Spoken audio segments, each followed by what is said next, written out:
I was cheated on, tied up, and humiliated, so I took down her entire gang and exposed the truth. John Hurley was on his way home from Seattle after completing a successful deal that would greatly increase the software company's cash flow. He worked for someone else, but in addition he was able to see his younger sister, Lisa, who had traveled from Tacoma to attend the University of Washington. They had a pleasant supper at the Hilton Garden and spent a few hours catching up. It had been a few years since he had seen her, and he enjoyed their time together. He was looking forward to meeting Dana, his wife of almost 5 years. He despised being separated from her, but it was unavoidable due to his profession. He was excited about their 5th wedding anniversary, which was on Friday, the day after tomorrow. Unbeknownst to her, he had already booked a weekend stay at a local resort hotel and ordered a blue sapphire sunburst necklace to give her there. His goal was to pick it up at the jewelry store the following afternoon. Right now, he was wondering where she might be. He had contacted her cell phone before boarding the plane, but it went directly to voicemail. He also tried calling the residence, but it went to voicemail as well. Perhaps she's out shopping with a pal, he thought. He thought of Donna, his wife, and how much he missed her.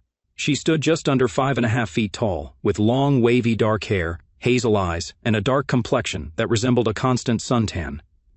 She was an excellent lover who kept her beauty to herself, just the way he loved it. However, he had one complaint: her extreme jealousy.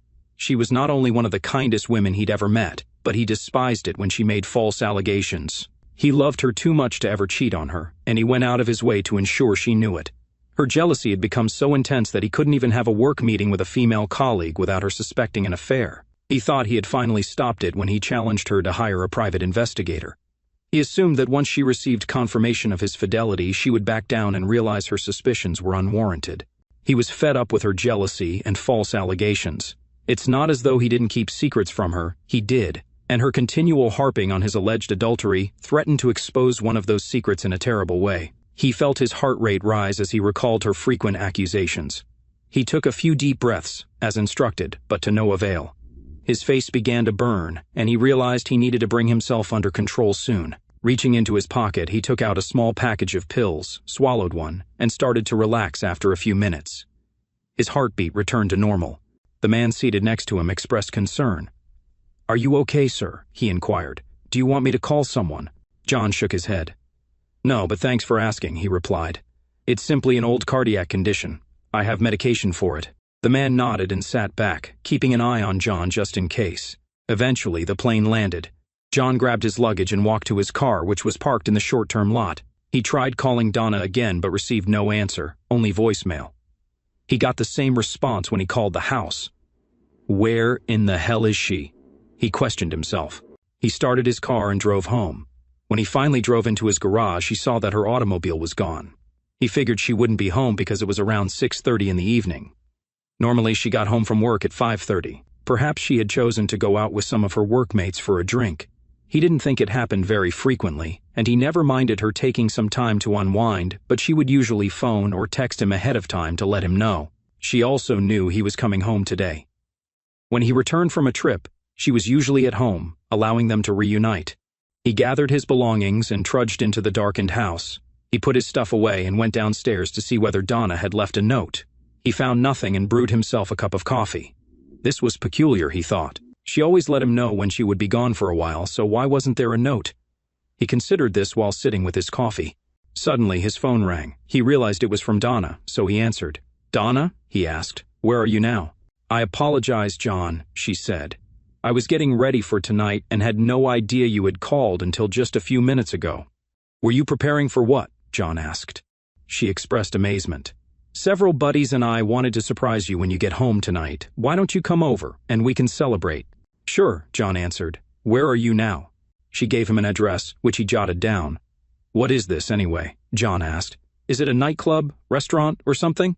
"An old buddy of mine has a secret club at his house, and we decided to put something together for you," she explained. "It's kind of like a mixed welcome home and anniversary party." "That sounds like fun," John responded. Donna laughed. "Yes, I promise it will be a lot of fun," she said. "Wear something casual, okay?" "Okay," John replied. "I'll see you shortly." "See you, Pete," she said before hanging up. Strange, he thought. She hadn't told him she loved him, but this was meant to be a surprise anniversary party of some kind. However, something about the way she spoke made him question what was going on. He walked upstairs, showered, shaved, and changed into blue trousers and a polo shirt. He checked the address and discovered it was in a rough part of town. Who did she know that lived out there, he wondered. He knew most of the folks at the insurance agency where she worked and didn't believe any of them lived there. So, who was this friend? He knew she used to run with a tough group of people when she was younger, but he assumed she had outgrown them. He got in his car, entered the address into the GPS, and followed the directions. When he arrived, he was surprised. A medium-sized house sat in the center of a lot enclosed by a chain-link fence. He spotted pickups and motorcycles parked around the area and became anxious because he didn't recognize any of the vehicles. He pulled in, parked, and approached the front door. When he knocked, a huge man in a t-shirt and trousers opened it. John noticed a drink in his hand and heard rock music coming from within. "Yeah?" the man inquired. "I'm John Hurley, and my wife Donna asked me to meet her here," John explained. "I hope I have the correct address." The man smiled, but John wasn't persuaded it was out of genuine friendship. The man reached out and shook John's hand. "You must be Donna's old man. You can call me T-Bone. We've been awaiting you. Come in." John stepped inside and noticed several large men in the front room. "Hello, everyone," T-Bone announced. "The man of the hour has arrived." The other men nodded and smiled at John. They may have been smiling, but John did not feel any genuine friendliness. "Where is Donna?" John asked. "She's downstairs, getting ready for the main event," T-Bone added, causing the others to laugh. "Want a beer?" one of them asked. "Yes, yeah," John replied. One of the others handed John a bottle of cold beer. "Thanks," John said. He opened it and took a cautious sip. "So, what's the main event?" he asked T-Bone. "That's the surprise," T-Bone explained. "Your lady wanted to do something special for your anniversary and asked us to assist." "I'm afraid you have me at a disadvantage," John said. "Who are you guys?" T-Bone pointed to one of the men in the room. "That over there is CJ. Archie is over there with the person standing next to him." He added, "That big fella back there, we call them both. I'm sure you understand why." John noticed a very large, muscular black man standing near the kitchen table. All of them appeared to be tough, and John noticed the huge knife strapped in a scabbard on Archie's hip. "Here," John said. "And you're all her friends? You mentioned that you've been there for a time. I haven't seen her much since she married you, and she's never mentioned any of you to me before." "I'm not surprised," T-Bone replied. "Most individuals strive to avoid us as much as possible." "Do you have a private club here?" John asked. "Yes," T-Bone said. "Down in the basement we built it ourselves. We enjoy getting together from time to time, having a few drinks, and bringing in some entertainment." The others chuckled, but John's hackles were rising. Something terrible was about to happen, but he had no idea what. He heard footsteps emerging from the basement. "Sheck, really, a six-man," a man said as he entered the front room. "Is this her old man?" "Yes," T-Bone said. "John, this is Sheck. He'll lead you downstairs." "What will happen?" John asked. T-Bone expressed amazement. "I guarantee it will be an evening you'll never forget." The other people laughed, but John was frightened. "Oh, it'll be fine," Sheck said. "Come on, Donna's waiting for you." John approached Sheck, who took him below. "Happy anniversary," T-Bone said as John began his descent. When he arrived downstairs, he noticed a small bar in one corner of the basement and a well-lit raised platform at one end of the room. A curtain draped across the end of the area, which he realized was most likely a stage. He was particularly concerned about the bed in the center of the stage and the camera positioned on a tripod a few feet behind it. The walls were covered in neon beer signs, and the space was dimly lit, reminiscent of a pub. A pool table was placed at the opposite end of the basement, and John noticed more tables in the room. A jukebox took up one section of the wall, and John recognized it as the source of the music. Two men stood in the room, watching John arrive. Sheck took him to a chair at the front of the stage. The chair sat adjacent to a table but faced the stage. "Take a seat," Sheck said, pointing to the chair. "Where is Donna?" John asked. "She'll be out soon," Sheck replied. "Go on, sit down. You can place your beer on the table if you wish." John set his beer down and looked around. Something inside told him he needed to get out of here, but he believed the 5 men upstairs would not let him escape.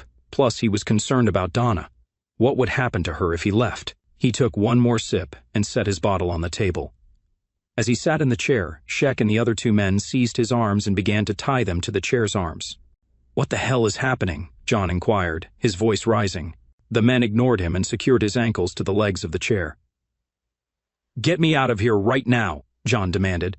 "Shut up, jackass," he heard. He looked up and saw Donna wearing nothing but a small thong and a half bra, barely covering her body. "What the hell is this?" John demanded. "Why are you dressed that way? Who are these guys?" "This is to commemorate our anniversary," she spat. These are my friends, and they'll help me teach you a lesson about cheating.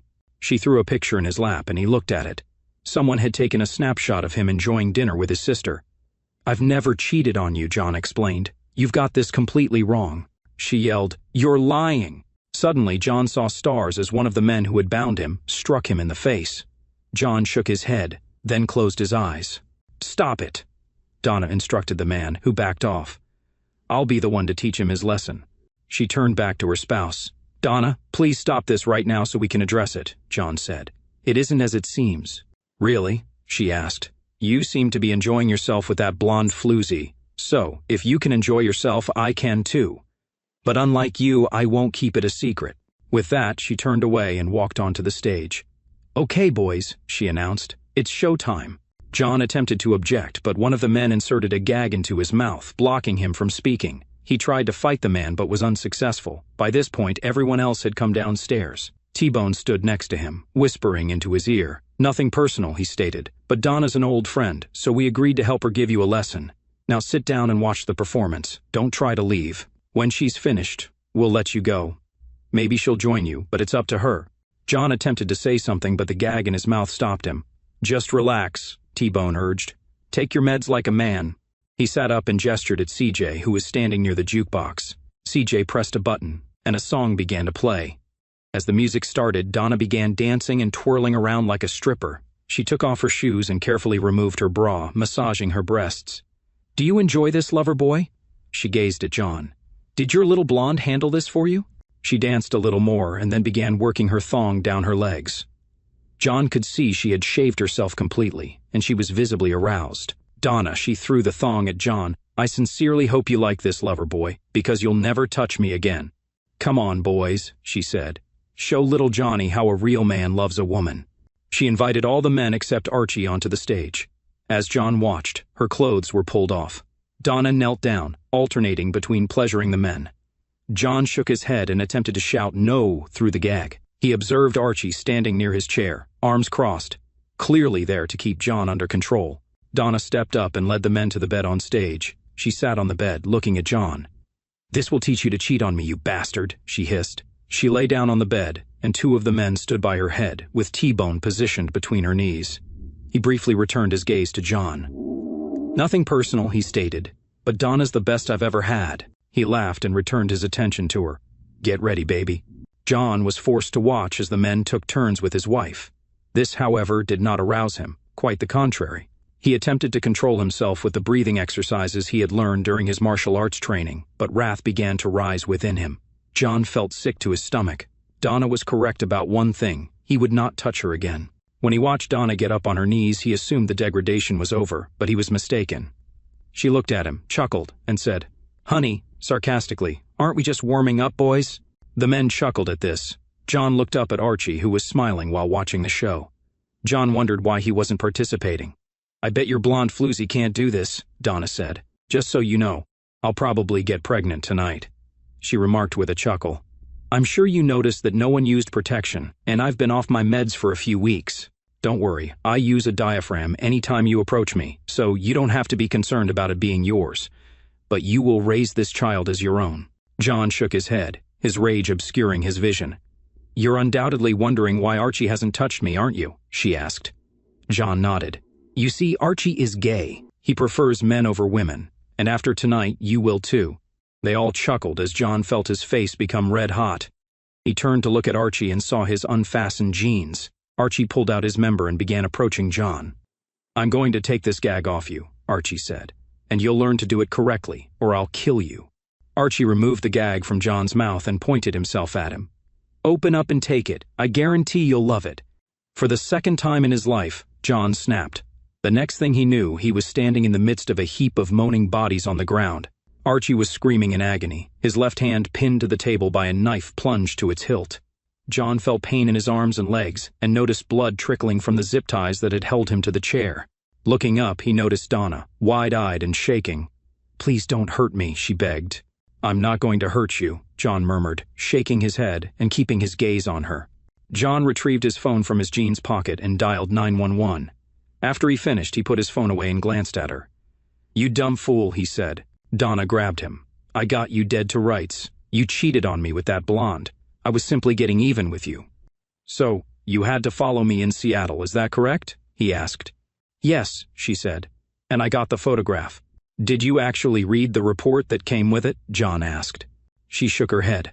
"No," she replied uncomfortably. "All I did was glance at the photograph."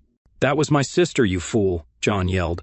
"We last saw her during our wedding. She's a senior at the University of Washington. She came to visit me in Seattle, and we had supper. That's all, just dinner." "So, you saw the photo but didn't question me about it. You just made an assumption, as you always do. Guess what, you foolish woman? You're right about one thing, I'll never touch you again. I'll see you in jail, and then I'll divorce you." "No, John, please don't do it," she pleaded, moving toward him. "Stay away from me," John stated. "John, please," she implored. "I made an error, that's all." "Yes, you made a mistake, all right," John replied, "and you'll pay dearly for your blunder." By then, the police had arrived, and 6 officers broke down the front door. They all had their weapons drawn and glanced around at the carnage. They immediately walked through the basement, inspecting each man. One officer yanked the knife from Archie's hand and watched him drop to the floor. The sergeant approached John. "Did you do all of this?" he inquired, shaking his head. John nodded. "Why?" the sergeant asked. "Look at the video, and you'll understand why," John remarked, pointing to the camera. "Check out the video," the sergeant instructed one of the officers. The officer looked at the footage briefly before motioning for the sergeant. After briefly scanning the footage, the sergeant returned to John. "Look, it appears that you acted in self-defense, but I'll need a complete statement, and you need to be checked out," he said. By then, an ambulance had arrived, and paramedics started transporting the men upstairs on gurneys. A plainclothes investigator entered the room and began speaking with the police. After reviewing the video, he approached the sergeant and John. "I'm Detective Jones." "You must be Mr. Hurley," the detective stated. "Yes, that's me," John said. The detective noted that he had taken a cursory look at the footage. "I agree with Sergeant Smith on this point. It appears you acted in self-defense. Tell me what occurred." John recalled the events of the previous several hours. The detective took notes while John spoke. "How did you break out of the chair?" Jones inquired. "And how did you take down all these men? They all appear to be significantly larger than you." "I have a medical condition," John explained. "I've had it since I was a child. It has a name, but I have no idea how to pronounce it. The simple line is that under certain conditions my adrenaline levels skyrocket and I basically lose control, for lack of a better description. I have medicine that helps me keep it under control, and my martial arts training helps me stay calm. This is only the second time in my life that something like this has occurred." "Do you have the medication with you?" Jones inquired. John nodded. "I have it with me at all times," he explained. "I just take it when necessary, which isn't very frequently." Jones requested one of the other officers to bring a bottle of water, which he did. "Perhaps you should take one now," Jones suggested, handing John the water. John took the small package from his pocket and swallowed the tablet with the water Jones had given him. A few seconds later, John felt significantly better. "Are you all right now?" Jones inquired. "Yes, thanks," John replied. "Do you recall what you did here?" Jones asked. "No, I don't," John replied, shaking his head. Jones showed John the footage. He was astonished by what he saw. It was like watching a Steven Seagal film, only this was real life. He saw himself doing more than just getting out of the chair. In the video, he pulled Archie's knife from its sheath and thrust it into the larger man's left hand, pinning it to the table. The other men followed him, but John defeated all of them in less than a minute. "You can't recall doing any of this?" Jones inquired. "No, I don't," John replied honestly. "I never thought I'd be able to do something like this." "What's the last thing you remember?" Jones asked. "The man was about to force himself on me," John remarked. "You're saying he was going to force you to perform oral sex?" Jones inquired. John nodded, tears flowing down his cheeks. "Yes," he replied calmly. "He was planning to assault me, and my wife was in on it." "I see," Jones remarked, peering across the room at another officer taking Donna's statement. The police had already covered her body with a blanket. "Mr. Hurley, I want you to go to the hospital and get checked out. I'll speak with you again after I've collected all the evidence. I assume you intend to press charges?" "Absolutely," John replied. "How about your wife?" Jones inquired. "Do you want to press charges against her as well?" "Especially against her," John answered. "She's the driving force behind all of this." "Very well," Jones replied. He grabbed John's contact information as a paramedic examined his wrists and ankles. "I'll be in touch, Mr. Hurley. I'd appreciate it if you didn't leave town." "I'm not going anywhere," John said. Detective Jones nodded and issued directions to the officers before going to meet Donna, who was still being questioned by an officer. A few minutes later, John watched as she was shackled and let out. "Please, John," she begged. "Let them take me away. Please explain that it was all a big misunderstanding." John shook his head the other way. After everyone had finished, John drove to the hospital for a checkup. A few hours later, he drove home with his cuts cleaned, treated, and bandaged. On the way, he remembered he hadn't eaten since leaving Seattle, so he stopped at a drive-thru for a burger. Once home, he called his employer, Jim Rollins, and explained the issue. "Damn, John, I'm sorry to hear that," Jim remarked. "Look, why don't you bring the signed contract and take the next week off? You have plenty of vacation time coming up." "Thank you, Jim."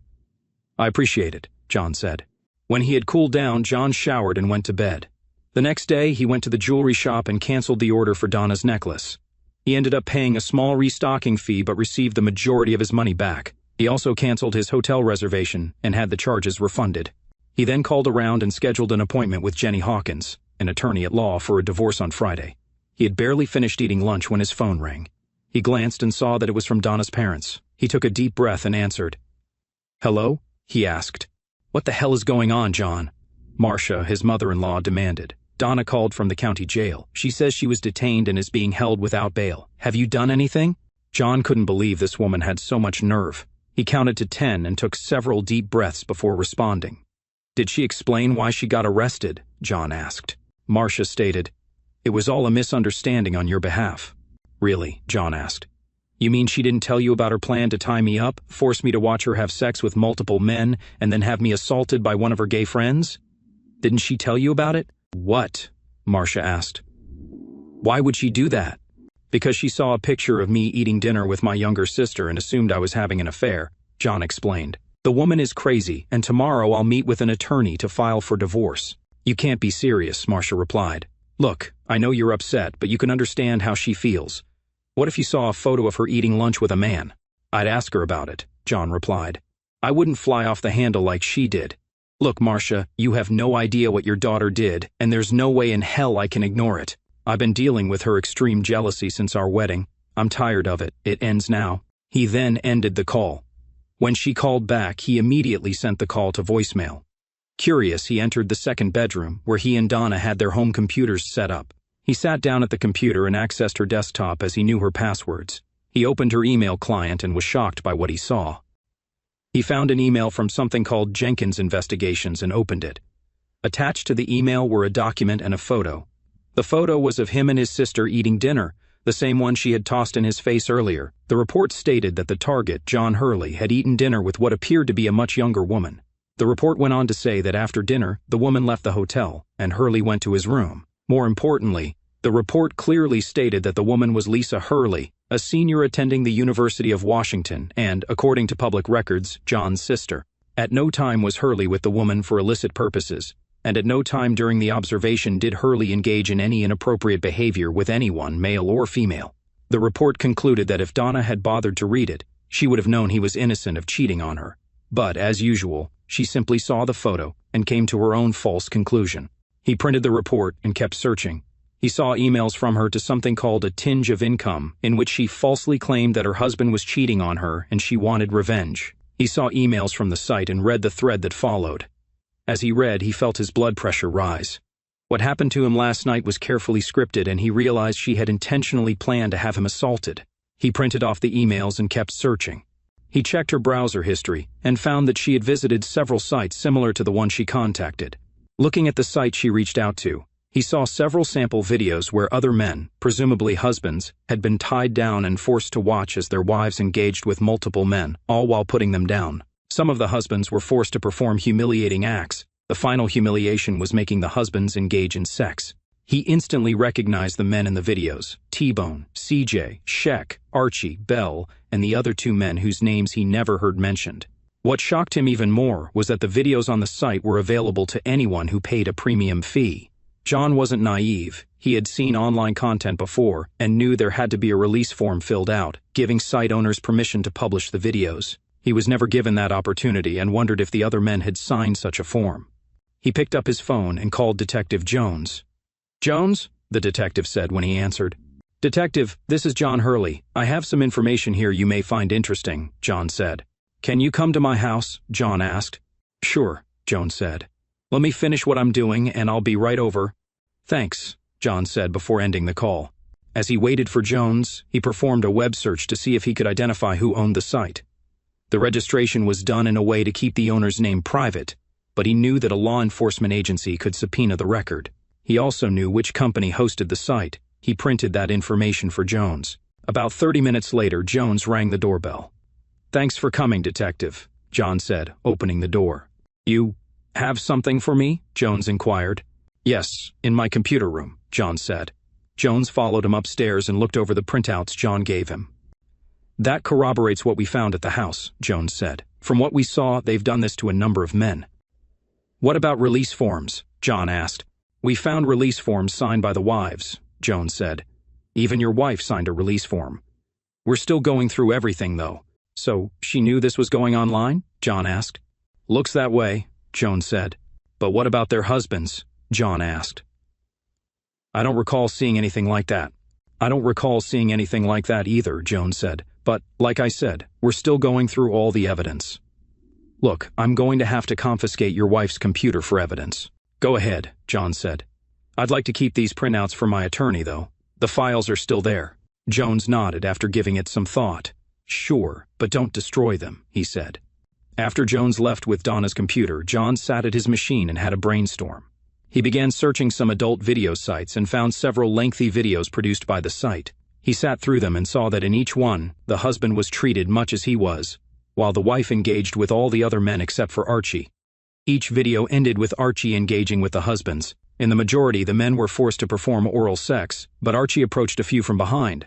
Carefully examining the printed email from Donna's computer, he found it in black and white. "Just so you know," T-Bone wrote, "we normally wrap up the session with some gay sex involving the husband. Are you okay with that?" Donna responded without ambiguity. "How far does it go?" "Go as far as you wish, so long as your hubby agrees," T-Bone commented. "I'd like to see him get violated," Donna wrote. "Can you do that?" "Sure," T-Bone wrote back, "but he has to consent to that." "I'll make him agree," she replied. John felt his blood pressure rise and took deep breaths as he stepped away from the computer. Unfortunately, that wasn't working, so he took another tablet and headed downstairs. He couldn't bear to be subjected to any more of this. The next day, he went to meet Jenny about their divorce. He made a copy of Donna's emails and carried them with him, one for Jenny and the other to show his parents. He arrived at the office a few minutes early and was ushered in. After their greetings, he described his problem to Jenny and showed her the email thread between Donna and T-Bone. Jenny listened without interruption, taking notes as he spoke. She looked over the email exchange and shook her head. "You know, I thought I'd seen everything," she said. "Fortunately for you, the state allows divorce on the grounds of adultery, cruelty, and abuse. I believe this covers all three of those cases. You claim she was arrested and is being jailed without bail?" "Yes," John answered. Jenny turned to her computer and nodded a few moments later. "I see she was arraigned yesterday and charged with a bunch of offenses," she stated. "For starters, there's spousal abuse, sexual assault, conspiracy to perpetrate collective fraud, and illegal incarceration." Apparently, the judge believed she was dangerous enough to remain in detention. It appears that her accomplices are also being jailed on several accusations very similar to hers. And you can see that these folks run a website that makes money by posting this garbage online. "Yes," John answered. "So I found a few of their videos, and they're all basically the same thing." "Do they tell you this before they tie you down?" Jenny asked. "No," John replied. "Did they ask you to sign a release form?" she asked again. "No," John replied. "They made it sound like an anniversary celebration or surprise. They never mentioned anything about sex or selling videos online." "Well, I believe we have a strong case not only against your wife, but also against the men who did this to you, as well as the hosting provider," she stated. As John watched, Jenny performed a couple more tasks on her computer before continuing. "Do you know if your wife was offered any royalties for this video?" she asked. "No, I haven't seen anything like that," John replied. She stated, "The website seems to receive a high volume of visitors. I'll bet they make a lot of money from this." "Okay, this is what I want to do. I'll draft the divorce papers asking for 90% of everything. In addition, we'll ask for the house and everything else we can get our hands on. The judge may not agree to that, and we may have to negotiate a compromise. That's merely the starting point. We'll employ the email thread, and the fact that she's being held without bail provides leverage. If they release her, I'll file a restraining order against her and her accomplices. But I don't think you have much to worry about there. You see, Detective Jones has the video they need as evidence, which never made it online, correct?" "He has the video," John stated. As far as I know, it never made it online, but she believed it would have. Yes, she informed him. She nodded. Okay, she replied, taking notes. I'll speak with him about that video. We'll have her served. If you like, I can bring a civil suit against the website owners and hosting provider. Yes, that would be okay, John responded. She gazed at him before proceeding. Do yourself a favor, she advised. Do not visit your wife. Keep as far away from her as possible. Don't even think about what she did. Allow me and the authorities to deal with it. Based on what you told me, you'd be better off not thinking about her. If you choose, I can connect you with a therapist to help you cope with this. Would that be okay? John nodded. Yes, he said. I've tried all I know, yet it still doesn't seem to be enough. Only breathing and medication keep me in control, but I've never encountered anything like this before. I understand, she replied. She gave him a card. I'll phone her right now if you want. Please, John said. She picked up the phone, dialed, and scheduled an appointment for him. When she was done, she grinned and looked at John. Dr. Sykes indicated she could see you this afternoon at 4 o'clock. Will this work for you? John looked at his watch before nodding. That will work. Thank you, he said. Good, she said. She added, here are some things you should do right away, handing him a sheet of paper with a list of tasks to complete. Most of it involved the bank, so he decided to take care of it after his appointment with Jenny. I'll take care of it right away, he said. Terrific, she said. Listen, I understand how difficult this has been for you, so please rest, relax, and allow us to handle things. Do you understand? I do, he said. Good, she said. Don't worry, John. Everything will work out, and you'll be able to move forward with your life. He thanked her and departed, leaving a healthy retainer. He then went to the bank, paid and closed their shared credit cards, and took 90% of their total balance. Then he created a new account in his name exclusively and applied for a new credit card. He proceeded to his parents' house and described what had transpired, showing them the email exchange between Donna and T-Bone. He shocked them when he revealed what he knew. This is bad, his mother, Marcia, said. I cannot believe she would do something like this. Are you certain you didn't cheat on her? Marcia, I love Donna with all my heart, and I never considered cheating on her, John remarked. She saw a photo of me having dinner with my baby sister and assumed we were having an affair. She didn't bother reading the report. If she had, this most likely wouldn't have happened. She shook her head. I'm not sure what to tell you, John, she said. I'm sincerely sorry that this occurred to you. Me too, John replied. Please do me a favor and keep in touch. We've always thought of you as our son, she said. We never had one. I'll do that, Marcia, he replied. By the way, her car is still at that guy's home. I'll give you the keys if you want to pick it up. I'll bring her stuff later today or perhaps this weekend. Okay, thank you, she said. He handed her the keys and gave her the address. He had just enough time to make it to his appointment with Dr. Sykes. Dr. Sykes, Rhonda, to her friends and patients, listened to John's narrative and remained silent until he finished. I've heard of your condition, but I've never met anyone who has been diagnosed with it, she explained. And you say you've been practicing martial arts to keep it under control? Yes, John answered. They advised me to do breathing exercises in addition to taking blood pressure medicine. It normally works quickly and I hadn't used it much until recently. Are you still pursuing martial arts training? She asked. Yes, John answered. She suggested we could try some meditation techniques. Would you be open to that? I would, John replied. Good, she said. We have a lot of work to do, John, but I believe we can get you through this without any additional drugs. I'd prefer that, John remarked. He departed and returned home, where he packed up all of Donna's belongings, including their wedding photos and her wedding dress. He gazed around at the book sets and trinkets she'd accumulated over the years. They meant nothing to him now, and he didn't want anything in the house that reminded him of her. That weekend, he changed the locks on the house, delivered her belongings to her parents, and completed his customary weekend yard work. On Sunday, he discovered an app that suggested it would help him relax, so he downloaded it onto his phone and practiced breathing exercises while listening to the sound of rain. After about 30 minutes, he felt like his old self and chose to go to work the next day. Things were quiet for John over the following few weeks. He went to work, returned home, watched television, relaxed, and went to sleep. The apartment seemed much calmer without Donna, and he appreciated being able to do anything he wanted without being constantly accused. The therapy sessions with Rhonda were quite beneficial, and he found the relaxation techniques she recommended to be extremely helpful. He remained in contact with Jenny, who stated that she would wait until after Donna's trial to have her served, thinking that if she was a convicted felon, the divorce would go more smoothly. The day of Donna's trial arrived, and he was asked to testify, which he gladly accepted. The jury was stunned when the tape presented his case, which included John's testimony, and they returned guilty verdicts on all charges in just a few hours. The judge had no pity for her, sentencing her to the maximum sentence permissible under state law, 20 years.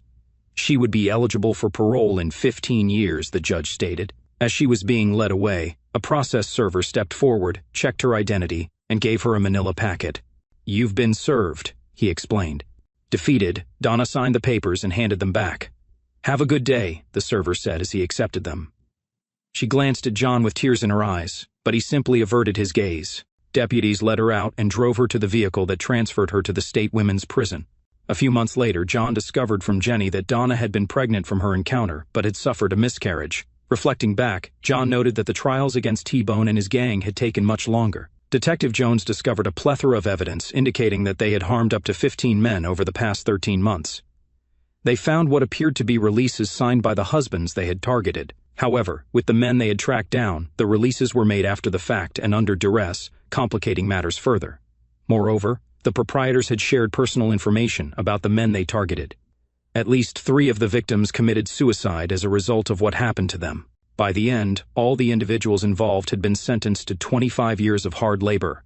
The site was shut down, and all the victims, or at least all the men Jenny's team of attorneys could find, were awarded a large sum of money, bankrupting T-Bone and his associates. The hosting providers reached an agreement with the men, which added to the settlement. Jenny presented John with a $2 million check, and he broke down crying. While he appreciated the reparation, the money did little to heal his shattered heart. "You're a good man, John Hurley," she told him. "There are plenty of good women out there who would want to be with you. You will find her." "Thank you, Jenny," he said. "Maybe one day." John continued to attend therapy, which helped him deal with his problems. Over the next 2 years, he buried himself in his work and dated occasionally, but only in the last few months had he dated the same woman more than once. He had a lot of problems to deal with, his therapist wrote as she transcribed her notes, but on the positive side, he hadn't had any new episodes and appeared to be making progress. "I think he'll be all right in the long term," Rhonda reasoned. "I hope so." 2 years had passed since the nightmare in the basement, but John Hurley still woke some nights with his heart pounding, the echo of Donna's venomous words in his ears. Therapy with Dr. Sykes had helped, but healing was a jagged path. He threw himself into work, the software company thriving under his steady hand. Yet the house felt hollow without the warmth of a shared life. One evening, at a colleague's urging, John joined a local support group for survivors of betrayal and abuse. The community center's fluorescent lights buzzed softly as he sat in a circle of strangers, each carrying their own scars. There he met Sarah, a soft-spoken graphic designer with kind eyes and a story of her own, a fiancé who had vanished with her savings. Her quiet resilience struck a chord in John. Over weeks, their conversations grew from shared pain to cautious laughter over coffee. But trust was a fragile thing. When Sarah invited him to her art gallery opening, John hesitated, his mind flashing to Donna's accusations. He took a deep breath, as Dr. Sykes had taught, and went. The gallery was alive with color, Sarah's paintings vibrant against the white walls. She smiled when she saw him, and for the first time in years, John felt a flicker of hope. He began to advocate too, speaking at local events about surviving spousal abuse, his voice steady despite the weight of memory. The community rallied around him, but whispers followed, curious glances from neighbors who'd heard rumors of the scandal. John faced them head-on, refusing to hide. Sarah became a constant in his life, her patience a balm to his wounds. One night, as they walked under the stars, she took his hand. "You're not your past, John," she said. He squeezed her hand, the weight of his heart lifting, if only a little.